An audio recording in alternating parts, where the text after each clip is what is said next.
national mission to make America healthy again, and he's going to do it. I think he's going to do things that will really make us very proud of this day.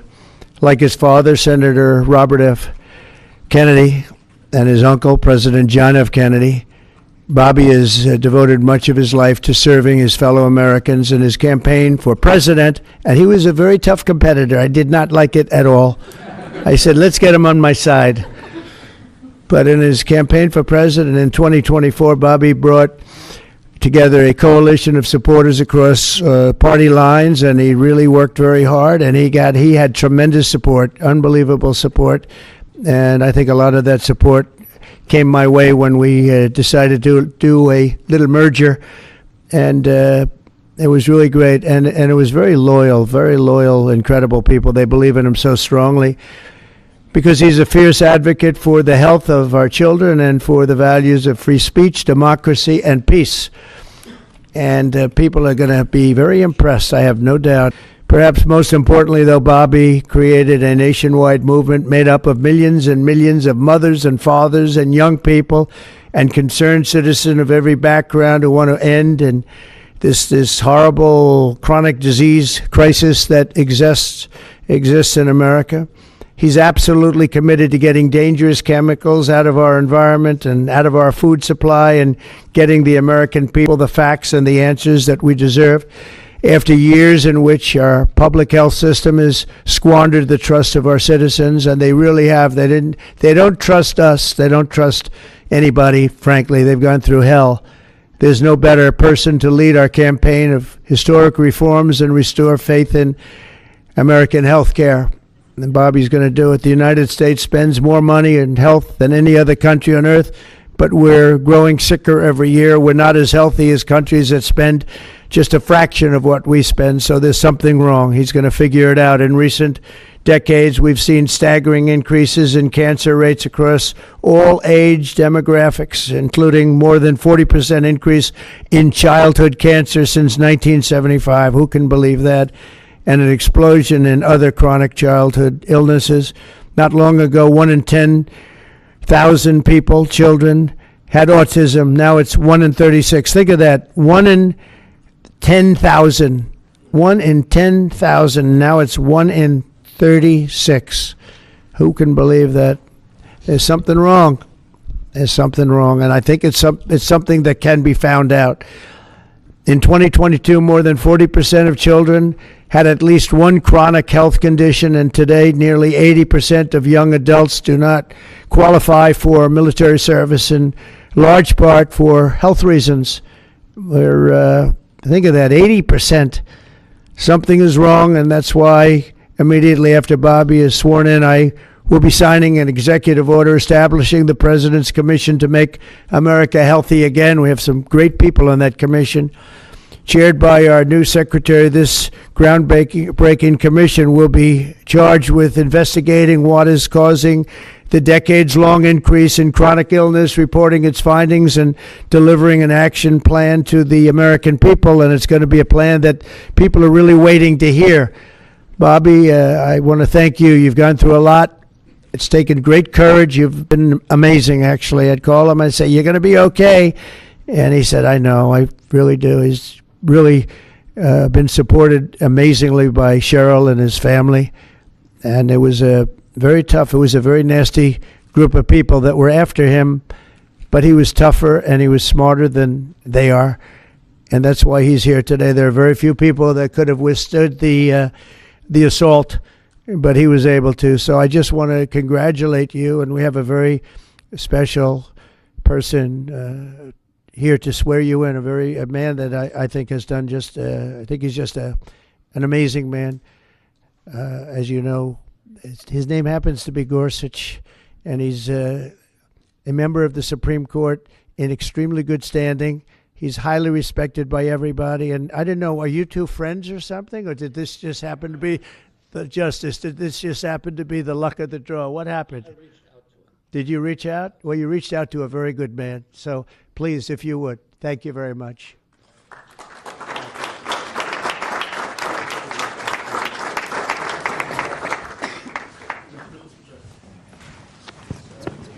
Sorry. Oh, this has to be done I'll do first. this first. Sorry. I'm gonna make this a good one, right?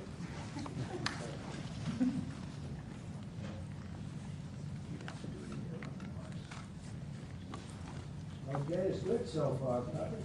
Good. It's a 10.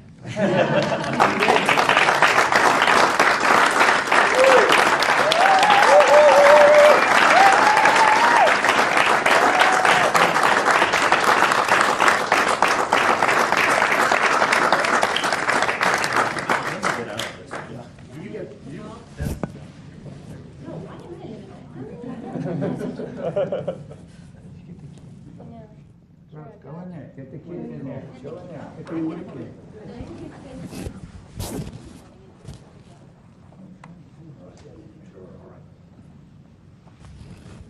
Over here, please.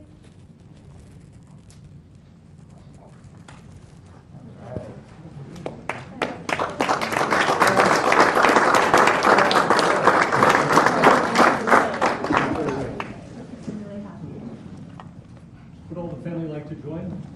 Yes, sure.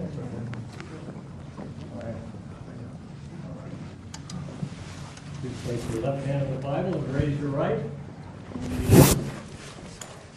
I, Robert F. Kennedy, Jr., I, Robert F. Kennedy Jr., do solemnly swear do solemnly swear that I will support and defend that I will support and defend the Constitution of the United States the Constitution of the United States against all enemies, against all enemies, foreign and domestic, foreign and domestic, that I will bear true faith and allegiance to the same, that I will bear true faith and allegiance to the same, that I take this obligation freely, that I take this obligation freely without any mental reservation without any mental reservation or purpose of evasion, or purpose of evasion, and that I will well and faithfully discharge and that I will well and faithfully discharge the duties of the office the duties of the office on which I am about to enter.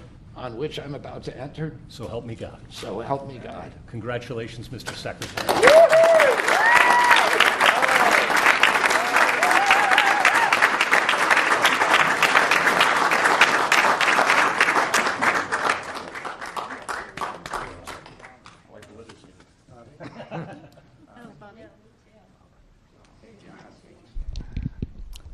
I want to begin by thanking President Trump for giving me this extraordinary opportunity. And I want to introduce my family and thank them for being here. My wife, Cheryl, my cousin, Anthony Shriver, my daughter, Kik, my other daughter, Kira, Catalina Shriver, Joey Shriver, Jackson Hines, and Amaryllis Kennedy. Oh, and I want to thank all of you for your support and throughout this whole 2.5-year journey. My first time in this Oval Office was in 1961, and I came here to meet or 1962. I came here and I had a meeting with my uncle, who was president then, where we talked about the environment. He was involved deeply, as we all know, in restoring physical fitness in this country. He challenged at one point during his administration, he challenged Americans to do a 50-mile walk, which I ultimately did. But I remember the day that my father completed his walk. We were staying up at Camp David, and my father came in after 18 hours walking on the C&O towpath with his feet bleeding and blisters on them. My father had one of his best friends was Al Lowenstein. And Al Lowenstein ultimately was a congressman from New York who was assassinated himself in 1980.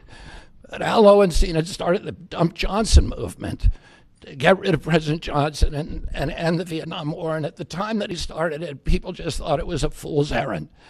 And ultimately, he asked my father to run for president against Johnson. My father wouldn't do it at that time, and he asked Gene McCarthy. McCarthy did it, and he joined that campaign. And my father ultimately ran, and Johnson then dropped out. So Al Lowenstein succeeded And although Al Lowenstein was on the other side now, running against my father with Gene McCarthy, my father wrote him a note, a quote from Emerson, where he said, "If a single man plant himself firmly on his own ideal and there abide, the whole wide world will come round to him." For 20 years, I've gotten up every morning on my knees and prayed that God would put me in a position where I can end the childhood chronic disease epidemic in this country. On August 23rd of last year, God sent me President Trump. And he gave me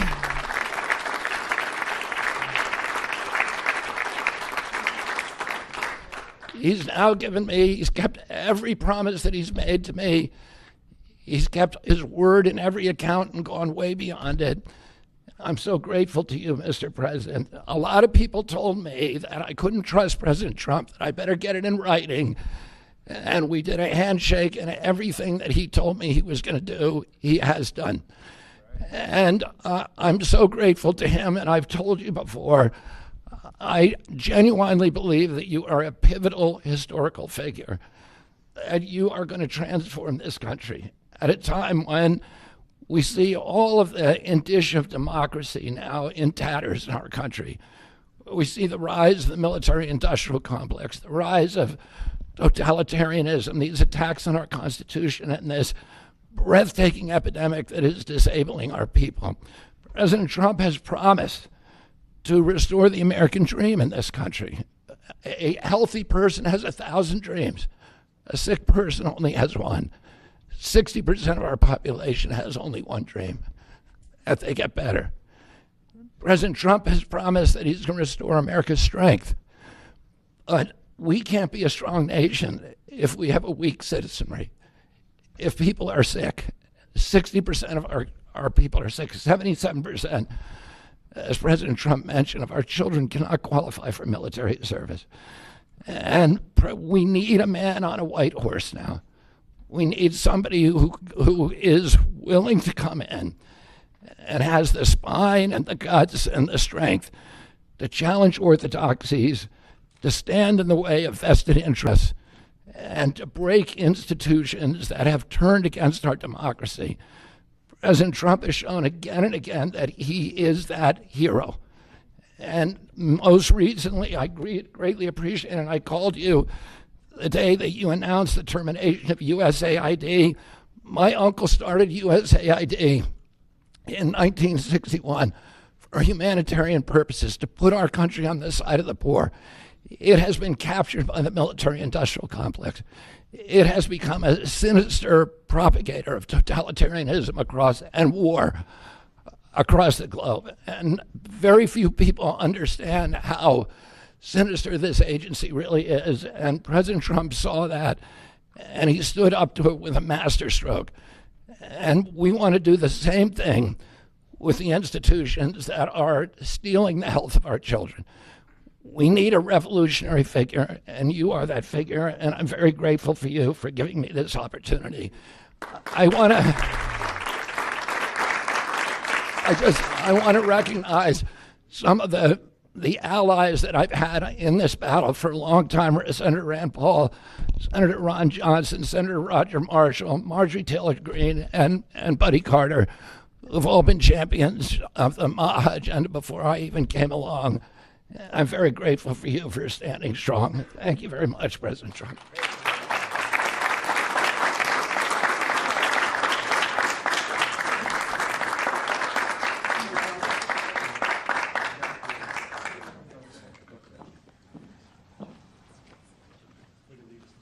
Mr. Secretary, if I could ask, what plans do you have immediately at HHS now that you're sworn in, sir?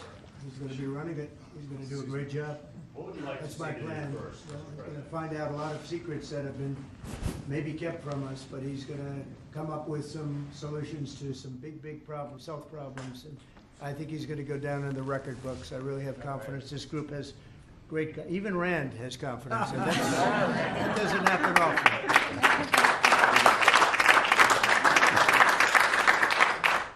Good luck. If I could ask you, Mr. Secretary, do you plan to fire anyone immediately, or what what are your plans on day one, which I guess is today? Our plans are radical transparency and returning gold standard science to NIH, to FDA, and CDC, to ending the corruption, ending the corporate capture of those agencies, getting rid of the people on those panels that have conflicts of interest. So we can do unadored and unimpeded science rather than the kind of product that is coming out of those agencies today. Mr. Secretary, may I ask, how do you address concerns that some Americans may have about your stance on vaccine?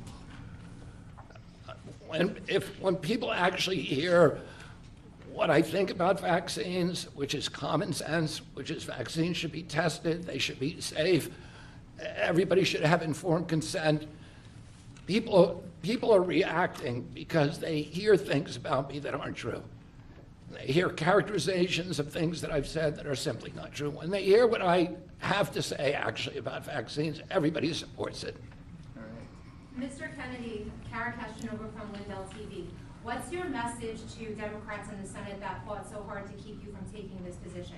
And congratulations, by the way. And President Trump has promised to be the president for all Americans, and he has said to me that he understands that there's no such thing as Republican children or Democratic children. All of our children need to be protected, and whether you're in a blue state or red state, I'm going to do everything I can to work with you, whether you're Democrat or Republican, to restore child's health in this country. Mr. Secretary. Great job. Great job. Thank you all very much. All right, guys.